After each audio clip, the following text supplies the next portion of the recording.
Hello दोस्तों, मैं प्रभु यीशु मसीह के नाम में परमेश्वर की सलामती आपको देता हूं और मैं विश्वास करता हूं कि आप जहां पर भी होंगे प्रभु का आनंद आपको मिल रहा होगा।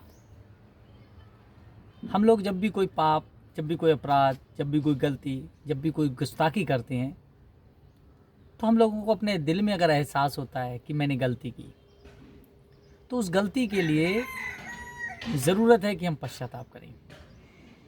और पश्चाताप एक ऐसी ज़रूरत की चीज़ है, यानी एक ऐसा टूल कह सकते हैं उसे, कि जिससे हमारे गुनाहों पर फिर से माफ़ी मिल जाती है।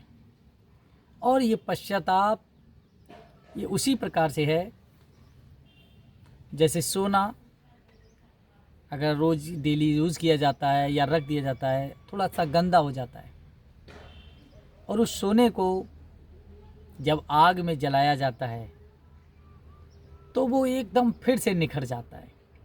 उसी प्रकार से पश्चाताप हमारे तमाम गंदेपन को, जो अशुद्धता है, उसको दूर करता है और हमें शुद्ध करता है। पश्चाताप के लिए बाइबल में बहुत बार जिक्र है और जो पश्चाताप करते हैं वो प्रभु के प्रिय लोग होते हैं। अब देखिए योना नबी को, जो योना की पुस्तक को पढ़ते हैं वो सुनते हैं कि योना ने निनवे में जाकर उनके लिए एक प्रचार किया कि अब से 40 दिन के बाद निनवे को उलट दिया जाएगा। अब उनके पास कोई चारा नहीं है सिवाय इसके कि अपनी गलती को स्वीकारें। अपनी गलती को स्वीकार जो कर लेते हैं वो पश्चाताप में कई गुना आगे बढ़ने की कोशिश करते हैं। जो अपनी गलती स्वीकारे ना, वो पश्चाताप नहीं कर सकता। जिसको एहसास हो कि मैंने गलत की, उसी को लिए पश्चाताप है। जैसे सोना, मैंने उदाहरण दिया, जब सोने को लगे ही ना कि मैं गंदा हूँ तो उसे क्यों आग में जलाया जाएगा। इसी प्रकार से पश्चाताप, जिनको महसूस होता है कि मैंने अपने वचन से, अपने कर्म से, अपने चाल चलन से, अपने आचरण से, अपने विचारों से पाप किया है, अब मुझे ज़रूरत है कि मैं इन सब के पापों को अपने परमेश्वर के समर्पित रखूं और मैं अपनी गलती का एहसास करूं। तो इसके लिए परमेश्वर ने एक बहुत बहुत ताकतवर चीज़ हमें दी है। वो दी है उपवास की सामर्थ।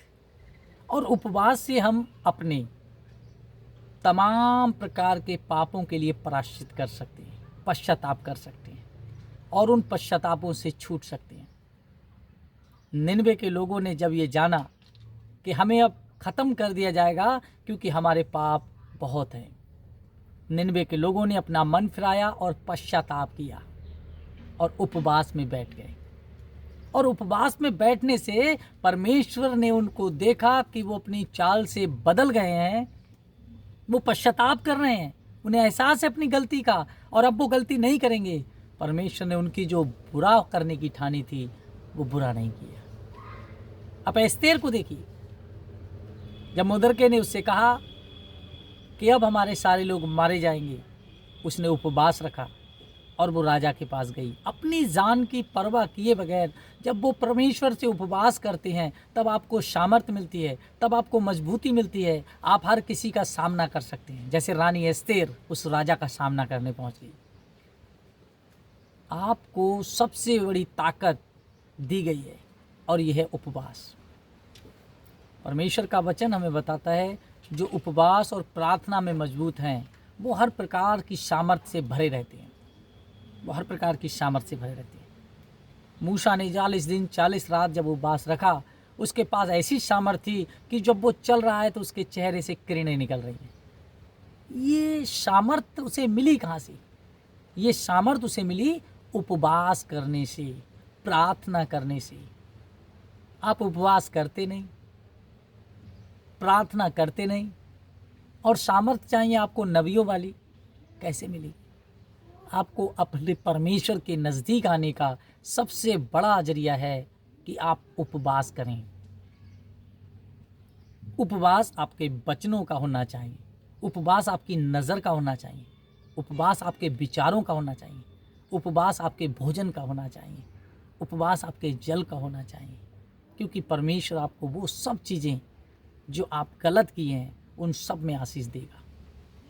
अगर आपका पश्चाताप वो कबूल करेगा तो आपका और उसका संबंध गहरा होगा।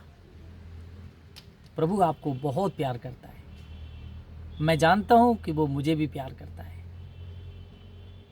लेकिन अगर अब तक आपने एहसास किया नहीं है कि प्रभु आपको प्यार करता है, एहसास कीजिए।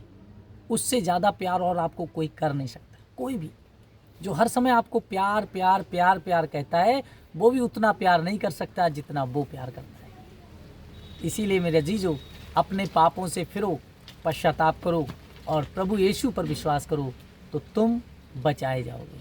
और उद्धार जीवन का मार्ग प्रभु यीशु है।